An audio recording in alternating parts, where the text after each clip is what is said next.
Hello! Welcome back to my channel to those looking forward to my reaction to the third episode of the MSA series, Con Sisters. To those who are discovering me for the first time, hope you're doing well.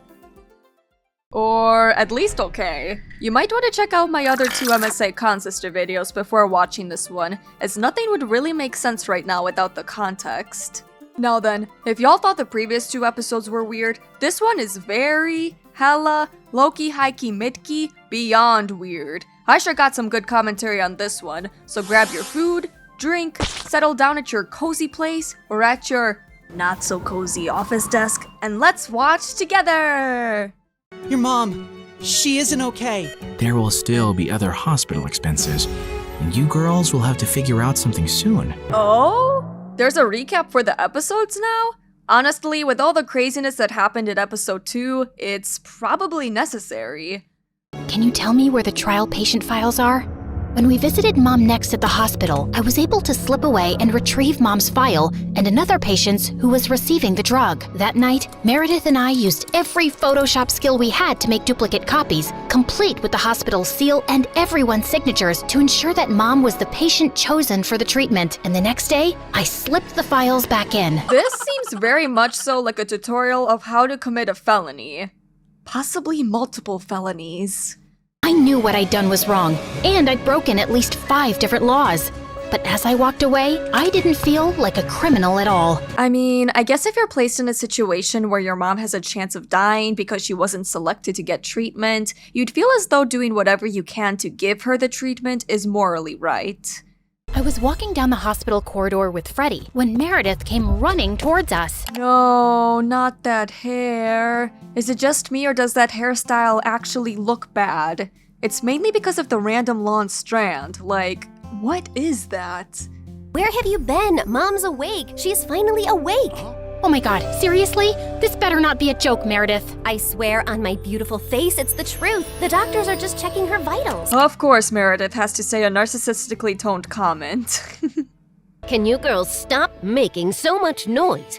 It's a hospital. Oh, shut it, nurse. We're in the coma ward. Who are we disturbing here? Don't you want these people to wake up? She wasted no time coming up with a comeback to that nurse. But also, they didn't even make so much noise. Come on. How dare you talk to me like that? This is preposterous. That's not even a real word. Remind me to buy you a dictionary. Last I checked, it was a real word. Looks like you're the one who needs a dictionary. We ran down to Mom's room to find her fighting off the doctors. She jumped onto her bed like an animal and started screaming at them. Got to love that sight. Where am I? Are you doing a science experiment on me? You will not touch the Dr. Vladimir. What is that accent? I think it's supposed to be Russian, but it sounds very cringy instead. And tackled a bear when I was 5. You think you are any match for me? Ma'am, we mean no harm. We're your doctors. How are you old enough to be a doctor? You have a pimples like a teenager. I mean, hey, maybe he just finished high school instead of med school. Just kidding, that would have been terrible. I'm fully qualified. Shut up, little boy. Tell me where I am before I take your eyeballs out and play bubbles with them. She's acting crazier than Meredith. My god. Who are you? And what did you just call me? The dramatic music got me there. Considering that the mom looks as old as her daughters, it's not all too surprising that she was flabbergasted at them calling her Mom. That was 2 years ago, so let me get you up to speed on everything that's happened since then. Mom entered the clinical trial, and her tests started showing signs of progress, but she didn't come out of her coma anytime soon. Freddie tried to help us, but Meredith and I had to learn to manage on our own. He tried to help them with a random fruit basket? Turns out, there's a lot you can steal from a hospital. We never had to buy toilet paper or cleaning supplies again. And we always had endless cups of pudding and Jell-O. Whoa, whoa, whoa. Stealing from a hospital?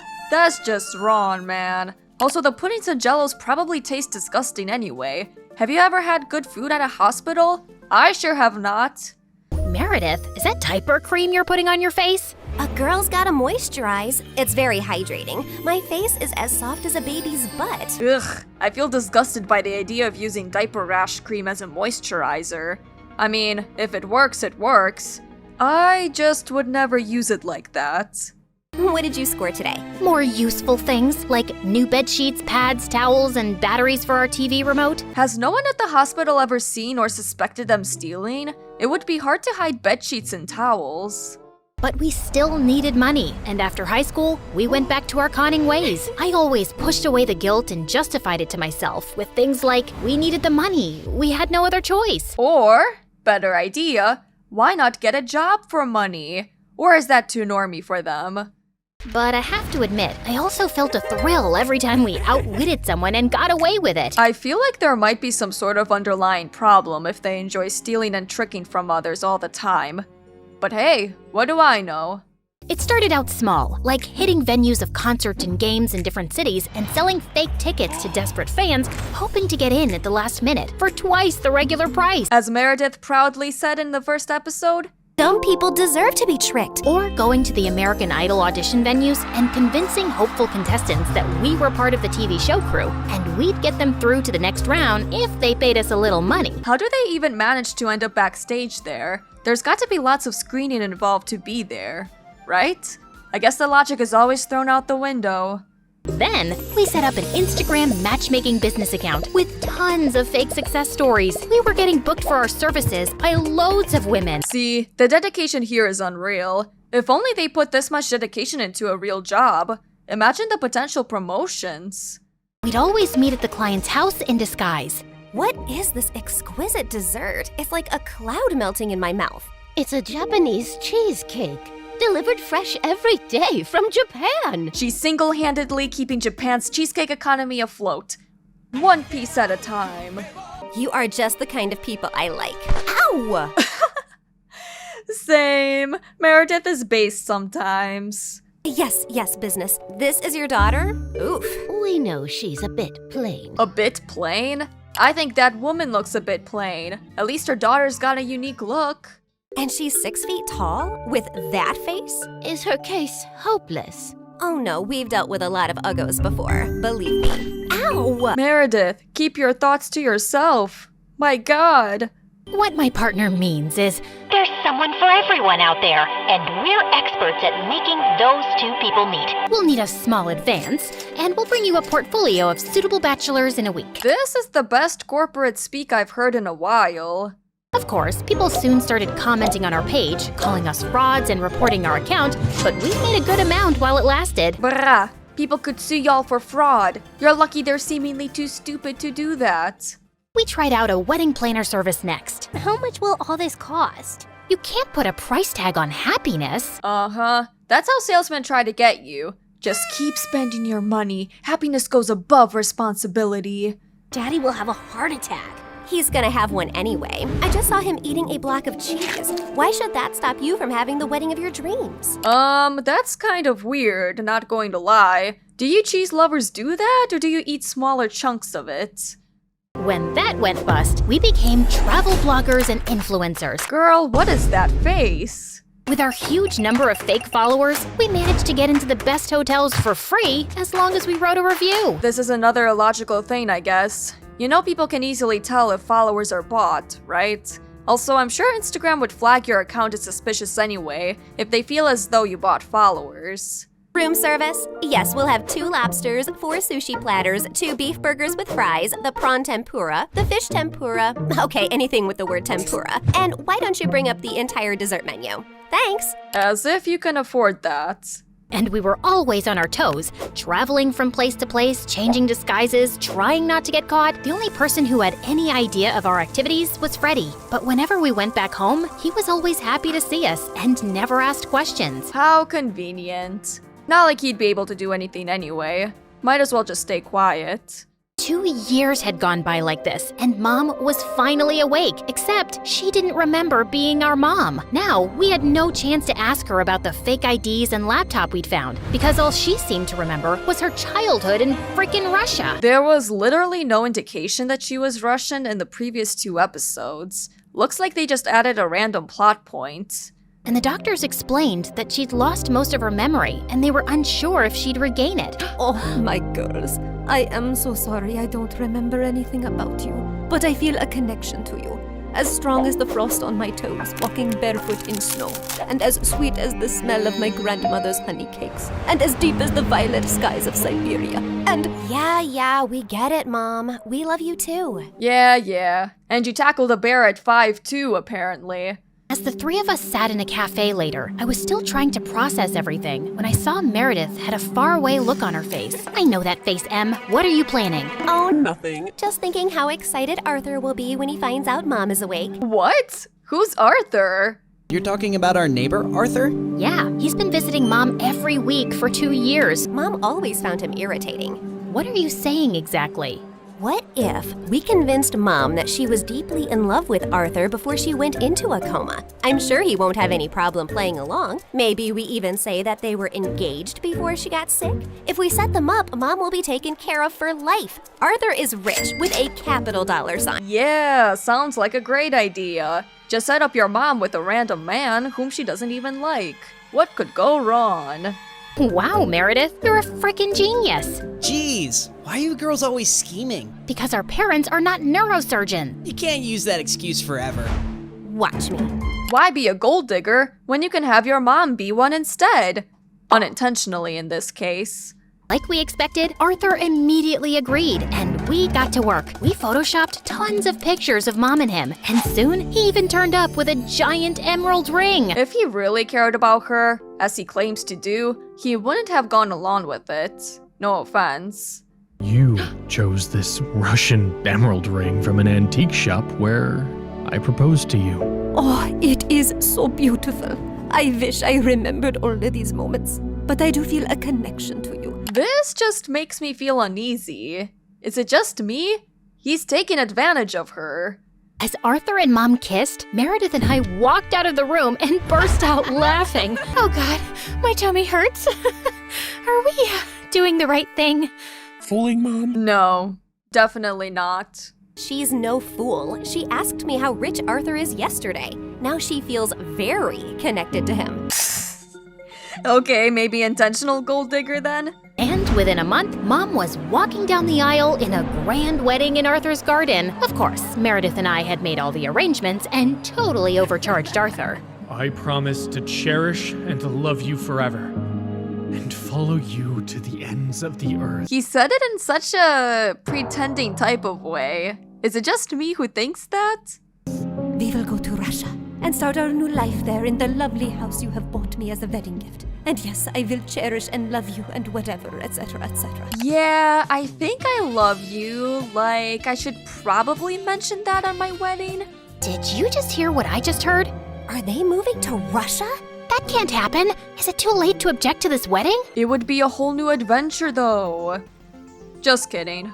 Probably better if she stays put. Shh, you guys are ruining the ceremony. What's wrong with you? Are you a moron?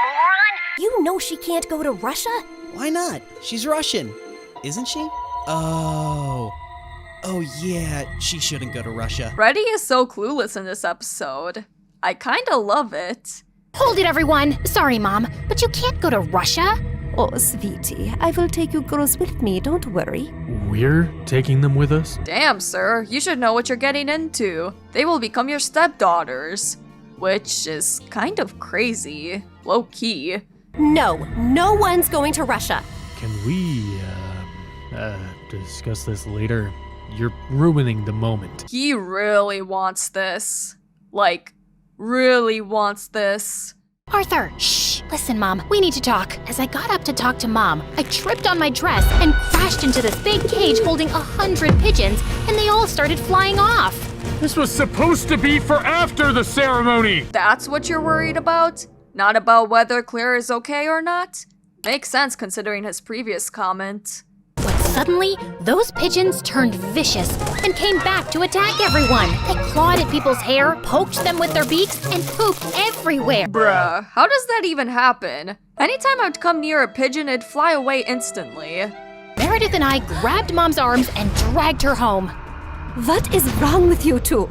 There's something you need to know, Mom. Meredith and I ended up showing her all her fake passports, IDs, and the laptop, and she was stunned. My name is Alexei. and none of these IDs have that name. Not to be that person, but Alexei or Alexei is usually a guy's name in Russia. I do like it though.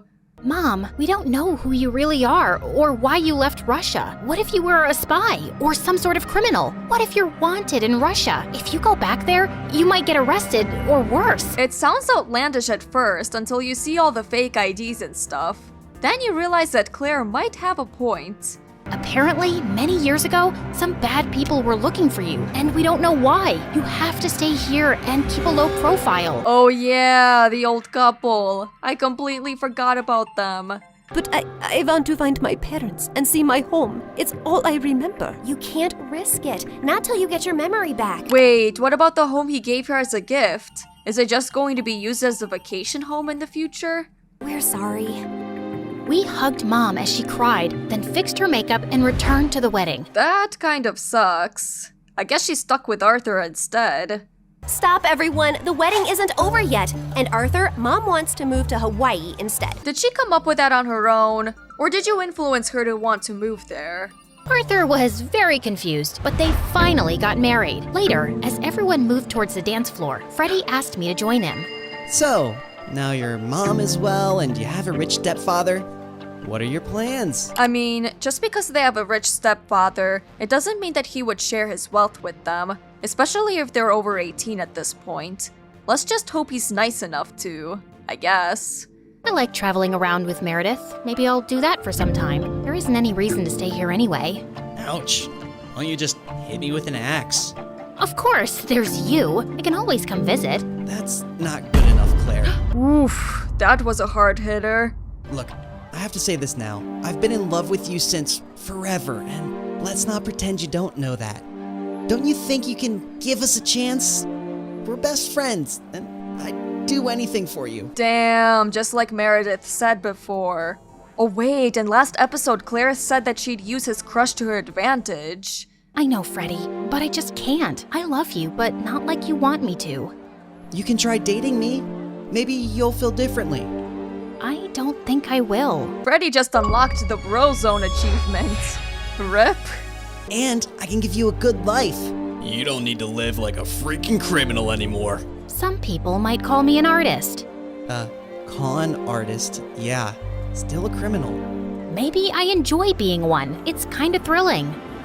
I don't really believe that. You don't want to believe that. We're too different, Freddie. Yeah, I mean, if she's into taking risks and all of that, then she's right. Not really the smartest life decision to make, though. There are other risk-taking hobbies that don't break the law.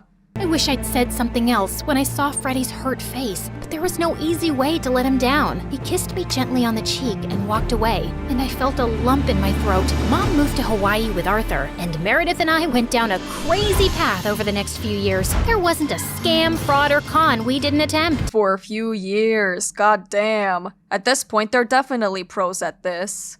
But word got around in underground circles about 2 female con artists, and we actually started getting hired for our services. People were always less likely to suspect 2 pretty innocent-looking girls than someone who looks like a thug. Yeah, but if word got around, then they would suspect 2 pretty innocent-looking girls, especially if they know that the con artists are 2 females. And working with these thugs, we learned how to forge signatures, create counterfeit money, make fake checks, and steal credit card information. I'd always been bad with computers, but Meredith even showed a great knack for hacking. How did she even learn how to do that? We made good money, partied with rich people, traveled first class, and stayed in amazing hotels. This reminds me of the anime The Great Pretender. It was all about con artistry. The people in that anime could have tricked all of us for sure. But for me, the glitz and glamour gradually started to fade. I was getting tired living out of suitcases, always wearing disguises and looking over my shoulder. I had no real friends, and even if I met someone I thought I could like, I knew I couldn't be in a real relationship. Well, you can always stop, especially since you have the money. When one day, she burst into our New York hotel room looking beyond excited. You won't believe the job we just got. It's gonna pay us $250,000. Holy sh**, that's a lot of money. Who would pay that kind of money? And for what? Turns out, the kind of people who take you to their headquarters blindfolded. That's not really a good situation to be in. If you ever have to go anywhere blindfolded, you're likely dealing with a bad crowd. As Meredith and I walked into an underground room, a large chair swiveled around to reveal... And another cliffhanger. I think it'll likely lead us into the scene we saw in the first episode of them being in a rich person's house with Claire having a dilemma of whether she can do the mission or not. Watch as the rich person's house will be Freddy's. We'll see though. Now, what did I think of this episode? I thought the ridiculousness was the same as in episode 2, except the consequences were way higher in this episode. The beginning was pretty funny, and then it slowly just started getting more insane afterwards, with the whole planned wedding thing. It also oddly became more serious at the end with the scene with Freddy, and with Claire questioning her life as a con artist. I would have to say that episode 2 is still my favorite episode out of the 3, with this episode probably tying with the first one. It just was a bit cringy overall, and not in a funny way. My opinion of Claire is still basically the same, as she's still pretty much the same person as before. Meredith seemed way more likable in this episode compared to the others, and it was probably due to her being committed to her family. She still was a blabbermouth, but that's just how she is. Freddy wasn't bad here at all, he was also more likable, though he didn't have much of a role until the very end. Arthur is a big walking red flag, so I don't like him one bit. Besides the nurse who just ended up funny, the side characters didn't end up too memorable, so I'd have to say that they were mid. But I guess that's fine as they'd only appear once. My opinion on there being too many plot twists still stands because why the hell is the mom randomly Russian? Like, where did that come from? And this Arthur guy randomly coming in was just out of place. Though, what can we do? All we can do is sit back and watch through these plot twists and hope that at least they're funny. At least some of them were. Now then, that's all for this video. If you have any video suggestions, please let me know in the comments section below. The next video will be a topic about caffeine. Spoiler alert, I have something to say about it. And then afterwards, I'll react to episode 4, so that's something to look forward to. Thank you for watching if you made it this far. If you liked what you saw, you can always like this video, subscribe to my channel for similar content, and share the video with others. It makes me really happy to see people enjoying my content. I have a Twitch, it's Xyra Gamer. I stream various games about twice a week, and I always post a new weekly schedule on Sundays. I have an Instagram account where I post artworks from time to time. I have a music channel where I post electronic instrumental songs, though they're made a bit amateurly, so don't mind that. I try to post on here as much as I can, but I can't promise consistency yet. Always keep a lookout for shorts as they come out more frequently. And with that, I can't wait to see you next time. Bye bye now!